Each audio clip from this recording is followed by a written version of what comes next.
इस वीडियो में हम देखने वाले हैं क्लास 10th चैप्टर 6 त्रिभुज को।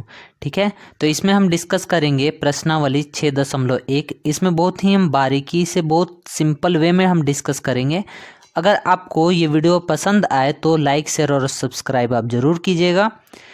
तो वीडियो को स्टार्ट करते हैं। देखो, प्रश्नावली 6.1 को सॉल्व करने से पहले कुछ जो बेसिक्स चीज़ है उसको हम डिस्कस कर लेते हैं कि इसको सॉल्व करने में क्या क्या यूज होने वाला है। ठीक है, तो हम एक पेज ले लिए हैं और इसमें जनरली हमको दो चीज़ का आवश्यकता होता है। फर्स्ट जो है वो है समरूप त्रिभुज का, तो हम देखेंगे कि समरूप किसे कहते हैं, और एक सर्वांगसम।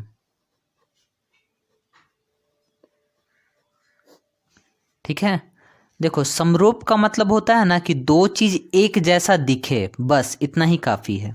देखो ये और ये एक जैसा दिख रहा है ना, ये छोटा सा वृत्त है और ये बड़ा सा वृत्त है, ये भी तो दिख रहा है एक जैसा। लेकिन सर्वांगसम में ऐसा नहीं होता है। सर्वांगसम में वो एक जैसा तो दिखना ही चाहिए और एक जैसा इक्वल भी होना चाहिए, दोनों बराबर है ना। अगर हम वृत्त भी लेंगे तो दोनों एक ही साइज का होना चाहिए।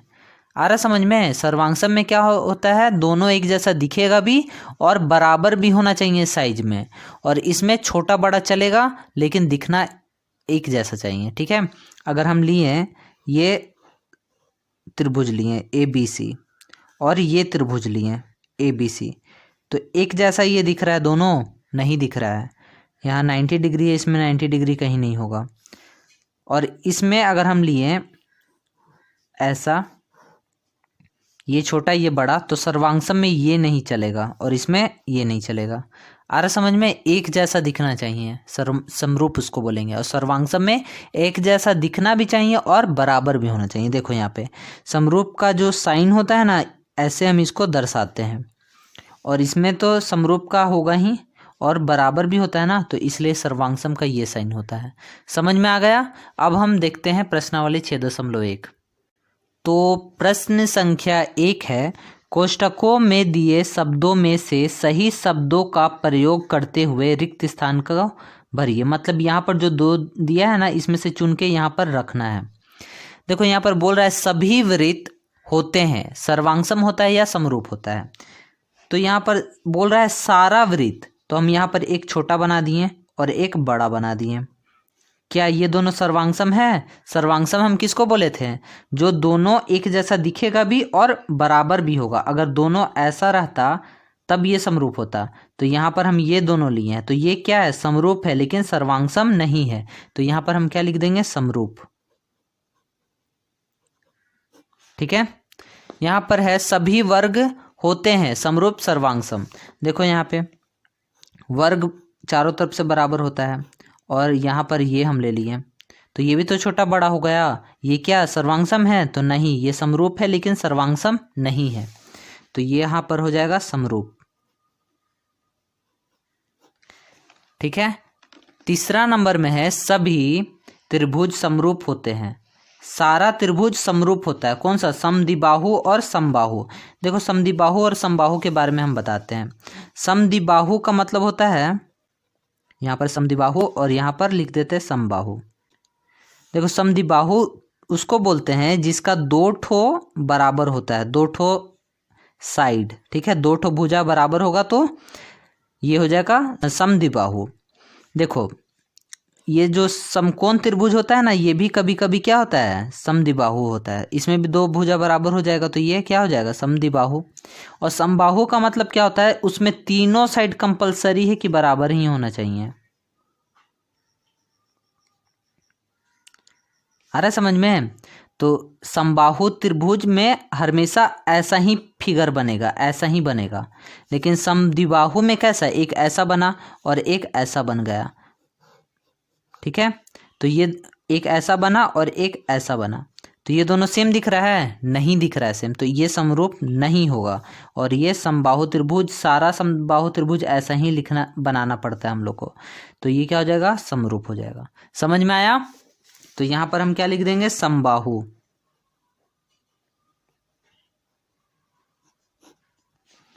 प्रश्न संख्या 1 का चौथा नंबर हम देखते हैं। भुजाओं की समान संख्या वाले दो बहुभुज समरूप होते हैं यदि उनके संगत कोण ये हो और उनकी संगत भुजाएं हो। देखो यहाँ पर बहुभुज मतलब त्रिभुज भी होता है, बहुभुज ये वाला हम ले लिए। तो ये दोनों कब समरूप होगा, इसको हम समरूप कब बोलेंगे, जब इसका कोण भी बराबर होना चाहिए और ये भुजा जो है ना अनुपात में बराबर होना चाहिए, मतलब समानुपाती हो।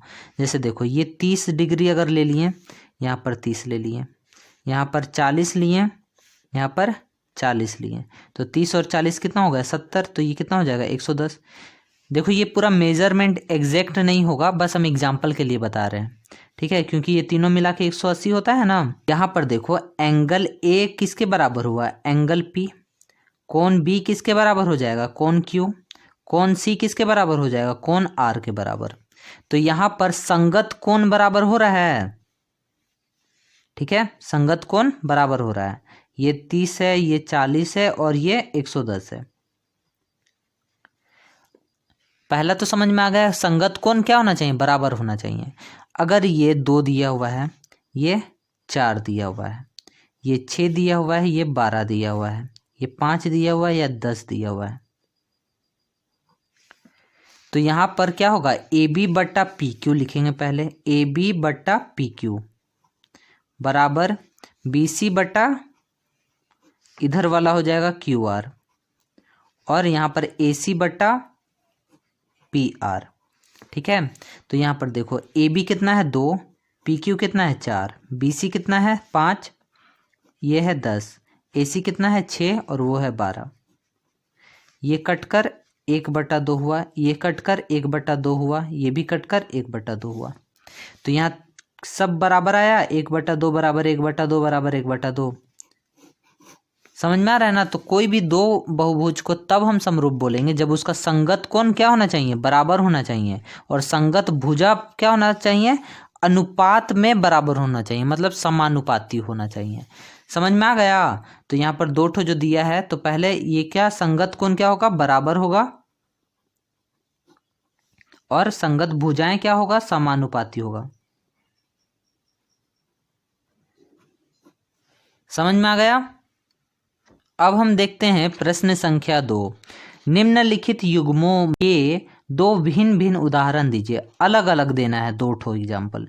समरूप आकृति, देखो फर्स्ट दिया है समरूप आकृति का, है ना।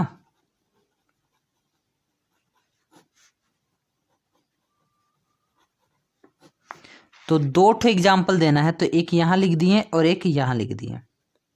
समरूप आकृति क्या होगा, एक छोटा सा वृत्त लिए, एक बड़ा वृत्त ले लिए, एक छोटा सा वर्ग लिए और एक बड़ा वर्ग ले लिए, ठीक है, और ये वर्ग है।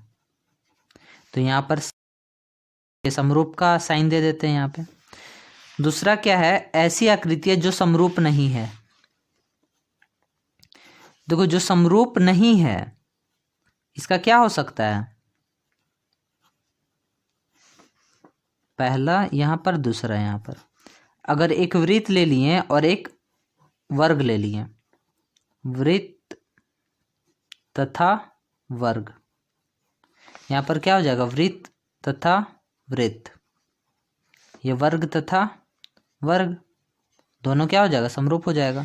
यहाँ पर वृत्त तथा वर्ग, और ये हो जाएगा। और एक लेना है, त्रिभुज ले लेते हैं और एक समलंब ले लेते हैं, तो यहाँ लिख देना है त्रिभुज और समलंब, ठीक है। अब हम देखते हैं प्रश्न संख्या 3।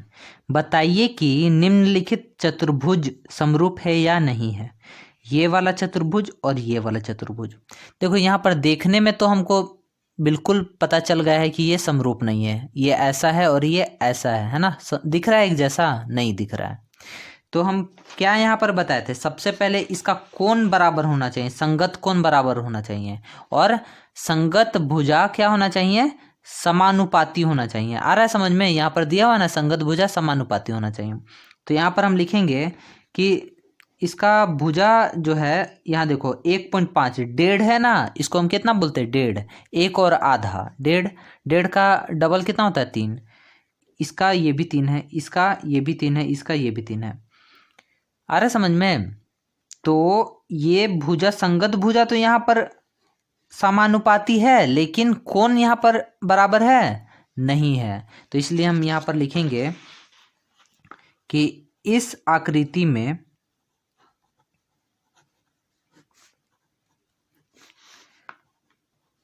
संगत भुजाएं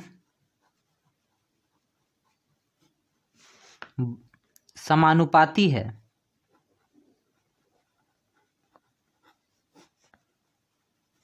लेकिन इस आकृति में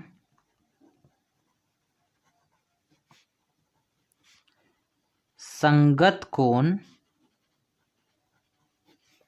बराबर नहीं है, इसलिए यह आकृति समरूप नहीं है।